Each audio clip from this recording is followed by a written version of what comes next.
Okay, here's the first steps in stripping the neck paint. I cut the lines using a nut slot file.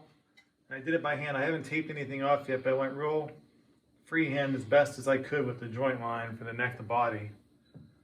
And then to get the majority of the paint off, I'm going to use a cabinet scraper. And I'm just going to go by hand, and you can pull or push, but be very careful. I'm confident in my abilities, so I'm not taping it yet. But you're going to push it until you start seeing the wood, but not enough to where you're digging into it. You just want to start seeing it be exposed. And then whenever you start going to the one, I usually maybe go to 120. 80 is a little rough.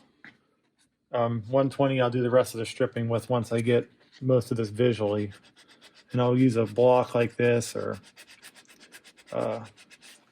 just random pieces. For the headstock, which I haven't taped yet, I'm going to use this fine line tape.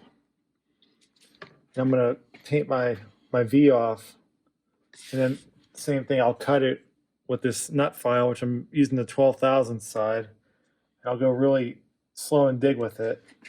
And if I'm not happy with that, I'll take 80 or 120, whatever I have, and fold it in half and just work the line in really thin. All right, for the next step here, I decided to go ahead and not get ahead of myself and tape the body off in case of a slip. Don't want to get big-headed about it and make an accident. Also for here, I took tape ruler,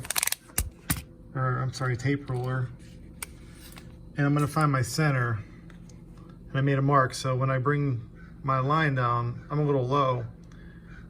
I have something to shoot for here. And also when you're doing these, I mean, these headstocks, you'll really find that they aren't perfect.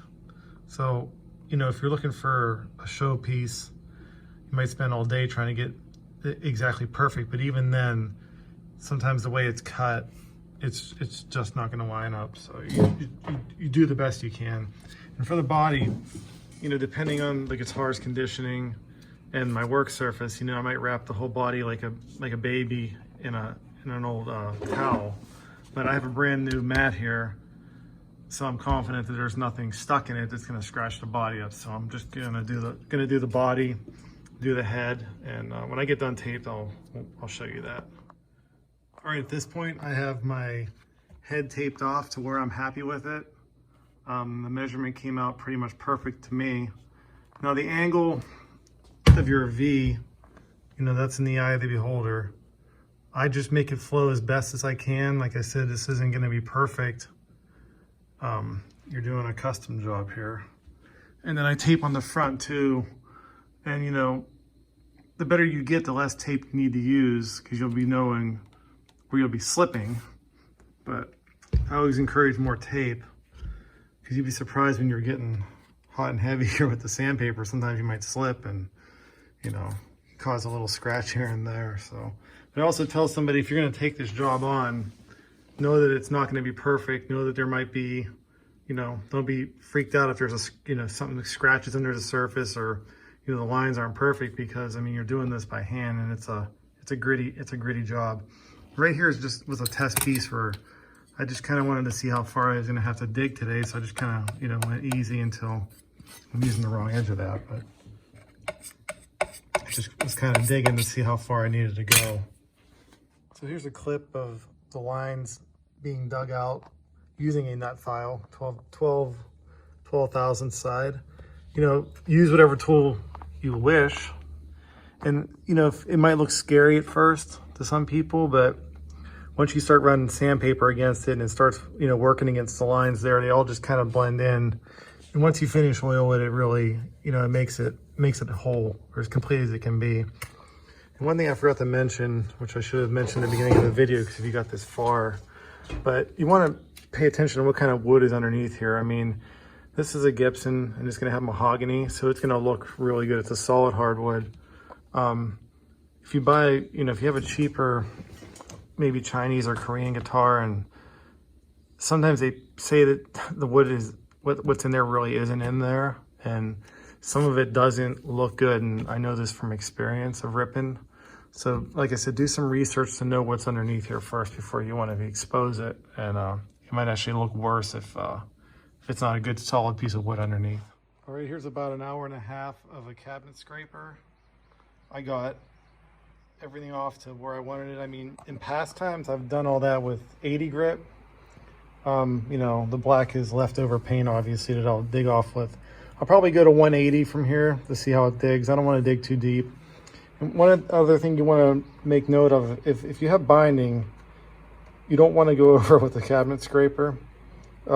I would start at 400 if you can, you know, scrape to it, and then go 400, but down to 225, or 220, I mean. Also, this could also expose like fret edges, which will have to be dealt with, you know. It'll fall into the fretwork category. But just to give you a idea what it will look like, and it's really, you know, starting to expose that beautiful piece of mahogany hidden under all that horrible paint. And next I'm going to move to, well, I already said that, but you want to have some naphtha. I'm going to do a mid-shift cleanup here, and you're going to wipe it with naphtha as you sand, and it's going to pull the grain and also clean the wood. All right, here's after sanding for maybe a half hour, went really quick. 120, 180, and finished with 220. I had a cabinet maker tell me they didn't take their cabinets up to 220 because it sticks better, the stain does. And I mean, really, this is really, well, you can't tell, but this is actually really smooth. And I don't mind a little grit because over time it will break in the more you use it.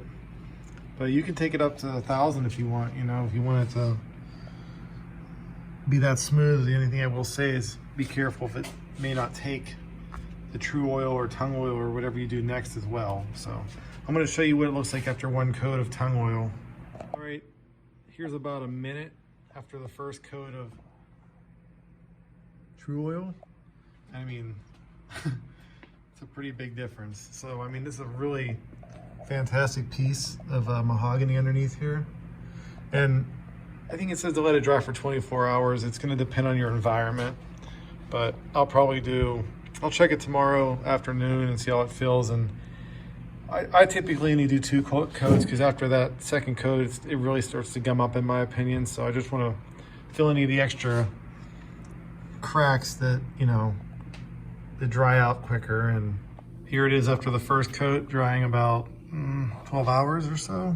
I'm going to do one more. And all right, here we are about, well, less than 24 hours after the second coat of true oil, and I'm definitely calling it done. You can see the line work, not perfect, but as best as I can get it. I don't tamper past the body here. You can, but I don't want to mess with, you know, the body paint and risk it splitting off, you know, with age and everything. So to me, this is a done deal. I just want to show you some of the details here.